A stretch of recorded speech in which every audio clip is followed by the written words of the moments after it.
What's up guys, Captain Jamie. Today we're going to talk about hooks. And before we get started, I'm going to talk about real quick 3 that I want you to be familiar with. Not brands, nothing like that, just 3 styles of hooks.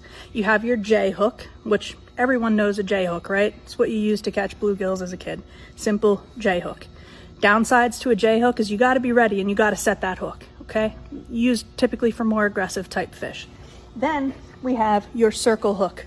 Your circle hook, circular shape, right? So the beauty with this one is the fish, whenever it swims off or applies pressure, it's going to kind of set itself, all right? So this is a no set kind of hook.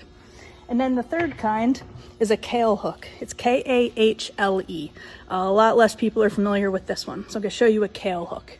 So you can see that's got a very different design. The advantages to a Kahle hook are a little bit wider hook gap, all right? You can also set or not set this hook. So that's just 3 different styles of hooks, generically speaking, okay? But the reason I wanted to talk about them is because once we get into manufacturers' hooks for specifically catfish technique, you're gonna see some of all of those technologies incorporated into these awesome designs. So let's look at the very classic Gamakatsu 7/0 circle hook. A lot of us started catfishing with this because a lot of this other cool stuff wasn't available. I found that I started to break these off. I don't know about you guys, but as soon as I started fishing heavier structure, they weren't really doing the trick for me anymore. So I started playing around with some Kahle hooks, but I don't know. I liked having the circle. You know, I liked that kind of set itself. Then came across these.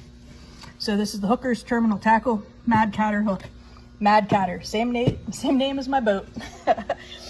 So anyhow, this is very similar to a classic Kahle hook. You see that? You see that very similar shape. But it's got a little bit more curvature here, and the angle that this comes to here as opposed to this shooting up here changed, okay? It's subtle, but man, these things work awesome. All right, so kind of similar to a Kahle hook, a basic Kahle, but no, I mean, this is much, much better. Dude, I tore them up with these things. I love these Mad Catter hooks, all right?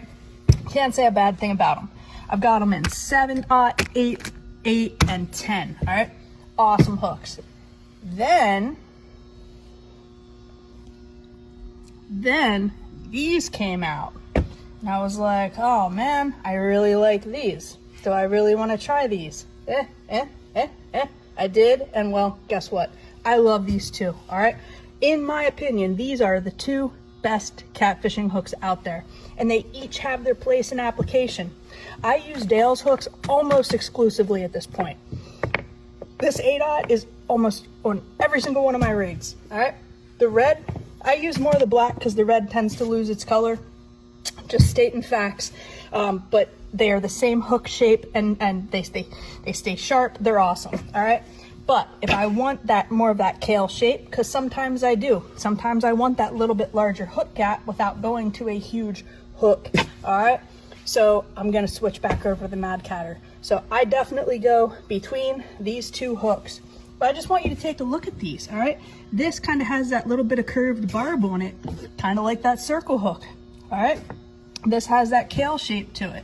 So some of those hooks that I talked to you about in the beginning, although they're not intended for catfishing, they kind of got the ball rolling. And then these genius teams put this stuff together. I mean, we've got so many options now for catfish hooks that we did not have 20 years ago. So although there are tons of companies out there that offer hooks, Dale's and Hooker's Terminal Tackles, Mad Catter are my go-to. And you can get them all at dalestackle.com. All right, and the other thing is match your hook size to your bait. All right, if you're using a bait fish this big, you don't need to use a 10/0 hook. Fish can feel that stuff, all right? So match your hook size to your bait as best as you can.